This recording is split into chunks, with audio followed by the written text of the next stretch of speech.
Okay, here's the deal. You have to take gen ed courses at university. But have you ever felt like there are some students who just know some kind of secret knowledge that helps them easily and seemingly effortlessly approach these gen ed courses and just knock them out of the park? Have you ever wondered what some of those things were? Well, I'll tell you where it starts. It starts by avoiding these five fatal mistakes that students typically make when taking gen ed courses. My name is Mark Samples. I am an assistant professor at Central Washington University. I'm teaching a gen ed course this term called History of Jazz, and I made this video because these are things that I wish all of my students knew, but I don't have time to tell them in the classroom because we just have too much material to get through.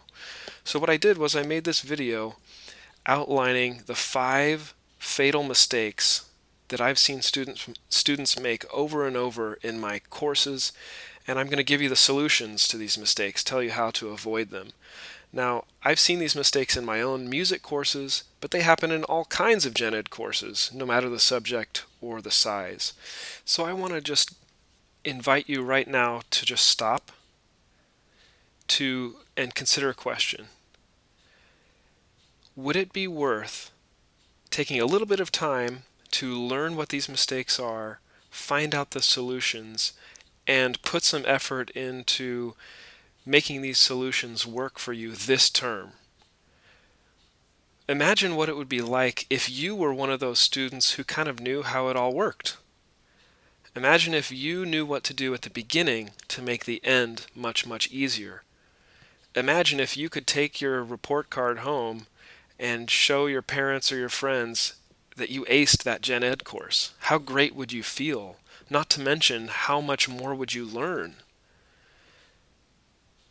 Now, I ask you this question because what I'm not going to do in this video is give you a magic silver bullet to avoid doing any work. What I can promise, however, is that if you make these mistakes, you're going to have to be doing a whole lot more work than you really have to. And so what this video aims to do is really give you an efficient approach to taking your gen ed course so that you have more time to do the things that you want to do outside of class, like hang out with friends and put work into your education in other ways in addition to the great learning that you can do in your gen ed course. Okay, are you ready? Here we go. Student gen ed mistake number 1.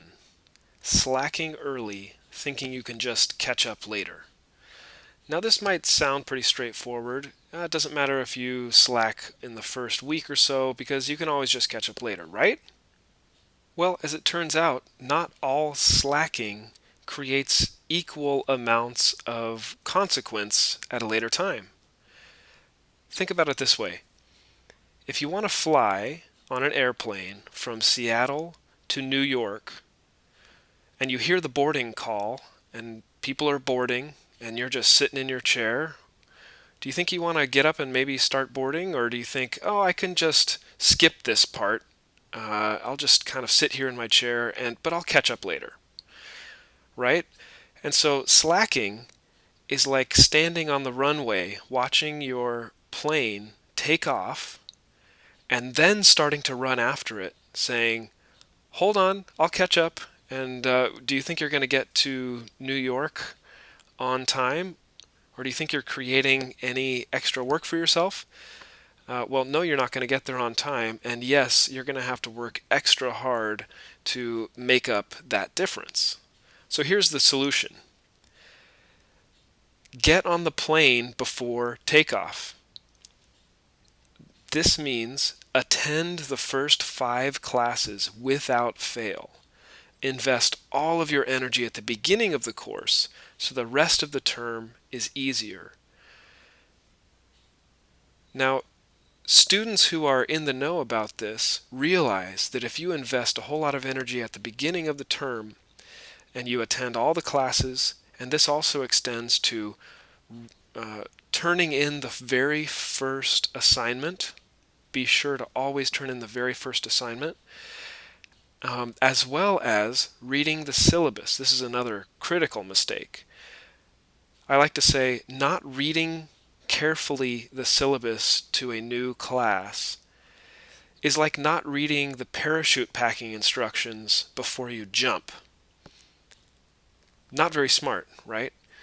The syllabus is like your secret key to the entire class, and professors put that together in order to give you a secret key to the class, except that it's not that secret, right? So be sure to read it.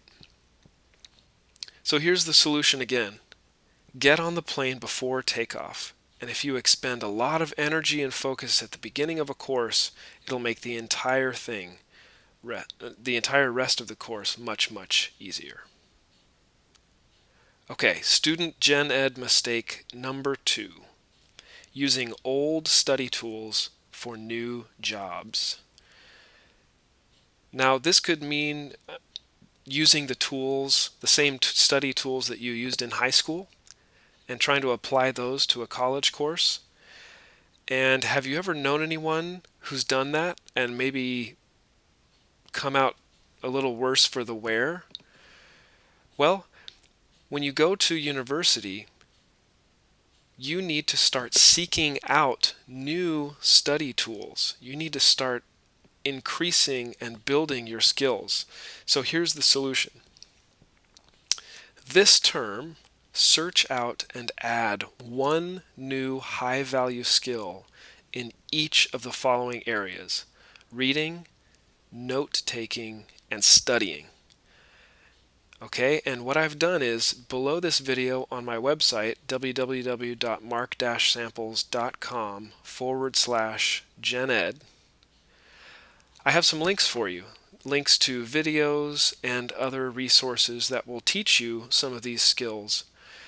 And if you can get these 3 skills improved, reading, note-taking, and studying, you will really advance your ability to ace the Gen Ed course. Okay, student Gen Ed mistake number 3. Letting constant distraction rob you of your willpower and focus. We live in a distraction-saturated culture.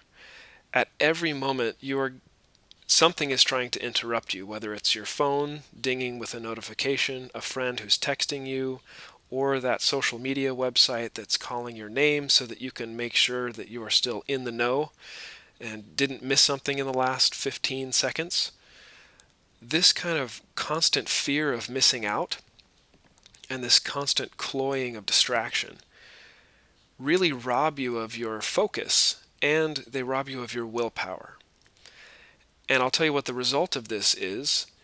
You can get things done while being constantly distracted. However, it will take you twice as long, 3 times, 4 times, as much as 10 times as long to get something done. And to test this out, just ask yourself if you've ever read, quote unquote, for an hour and not really gotten very far in the book. And you might go back and think about whether or not you were distracted throughout that entire time. And how could it have been if you had just buckled down and decided to focus for a short period of time? And that's really the solution. Here it is. Multiply your productivity by working in focused, uninterrupted blocks of time, both inside and outside of the classroom. Now, this doesn't sound very exciting, I understand that, but here's what you get if you do this.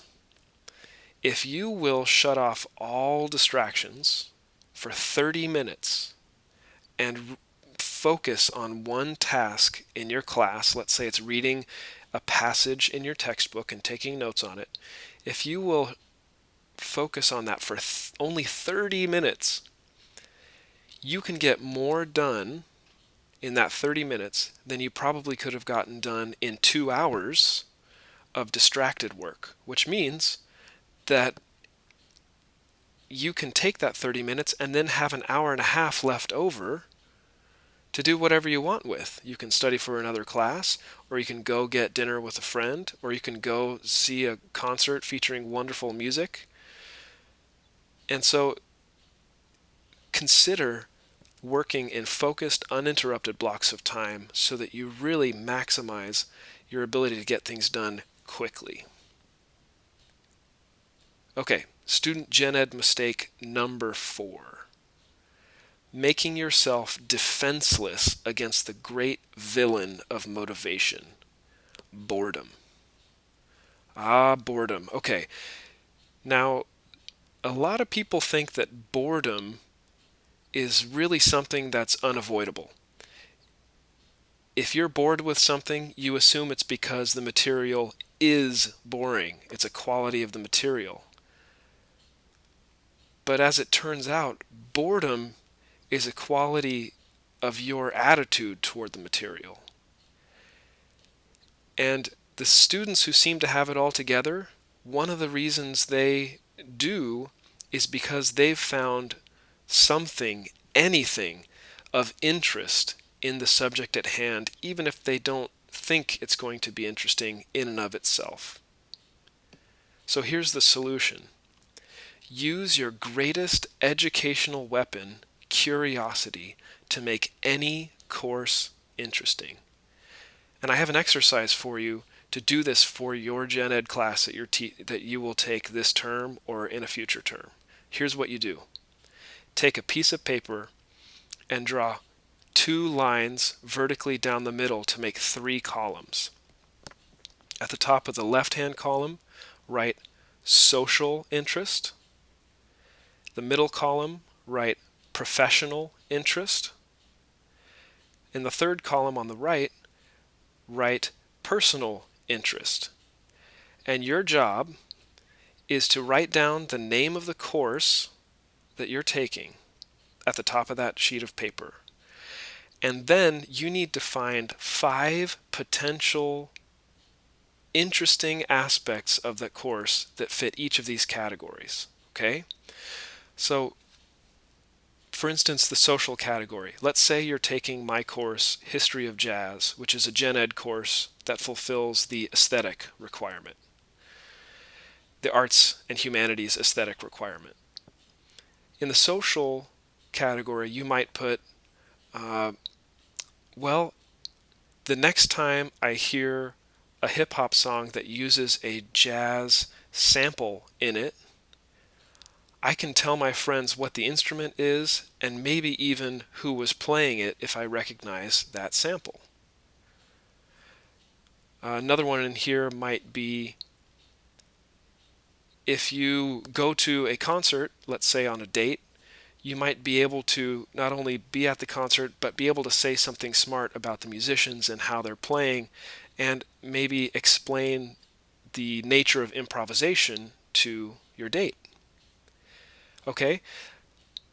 In the professional column, these are things that might help you in your job or in your chosen profession.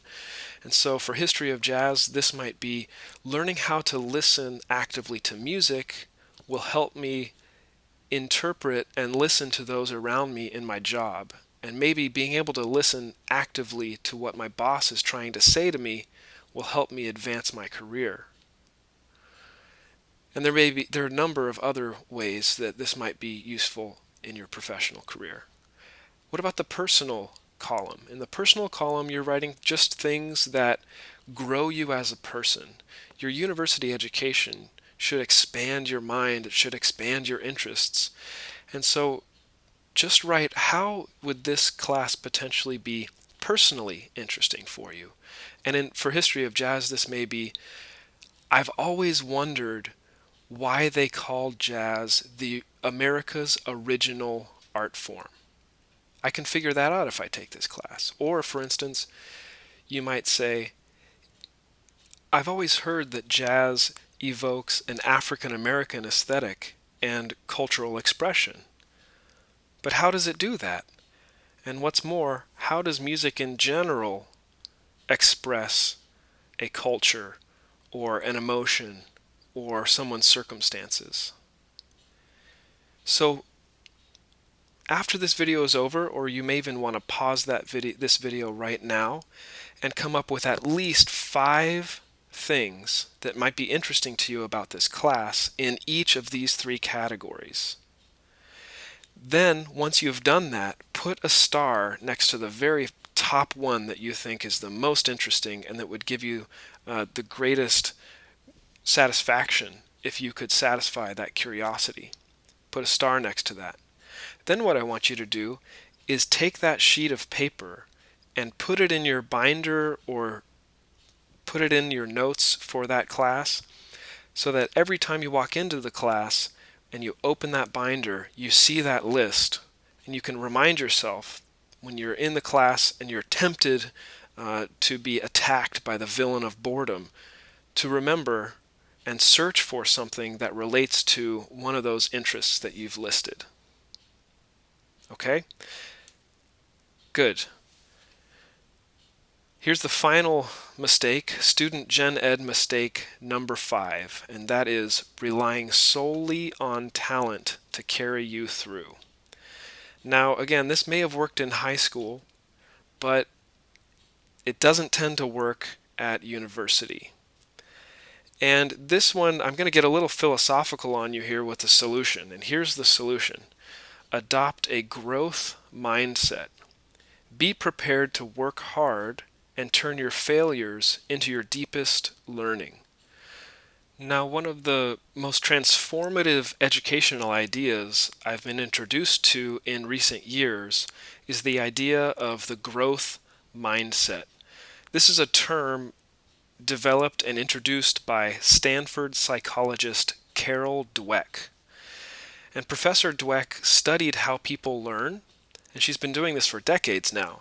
And she realized that students tend to have one of 2 mindsets, a fixed mindset or a growth mindset. Now, a mindset is how you approach a situation. It's the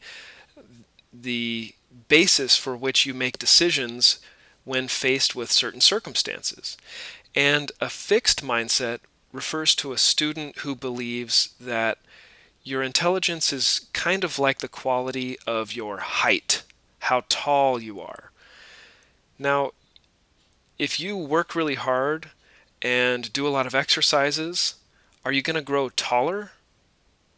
Well, no. Once you've grown how tall you're going to be, you just kind of stay there. You can work out as much as you want, but you're not going to get taller. But a growth mindset student thinks of intelligence more like strength. If you work out and you do exercises and you systematically improve, you can get stronger. You can grow, you can get stronger, you can lift more, you can perform better. And the way this works in the real world with students is that it's most evident when a student is faced with failure. They try something, it's challenging, and the student fails. Has this ever happened to you, where you've been faced with a challenge and it stretched you beyond where you were comfortable, and even though you tried, you failed? How did you react to that? Well, a fixed mindset student would interpret that failure in the following way. I failed my music test, which means I'm not a talented musician. I must just not get it. So what I'm going to do is I'm going to avoid ever having to take anything regarding music ever again. This can be true with math, this can be true with science, this can be true with writing. A fixed mindset student interprets failure as a lack of intelligence. But a growth mindset student interprets failure in the following way. I tried hard and I failed. That means I am faced with an opportunity to advance my learning, because by pushing myself beyond what I'm currently able to do, that means the result is going to be better performance. And if you take nothing else away from this video, this one could very well change your approach to learning.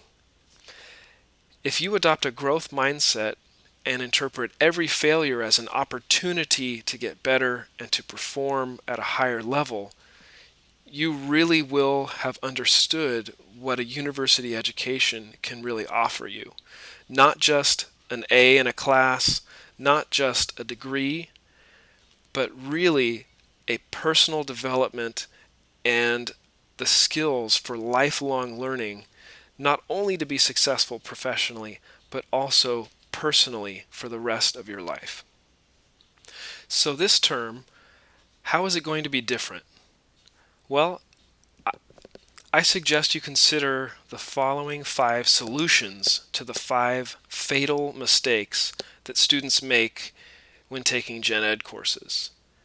Here they are. Number 1, get on the plane before takeoff.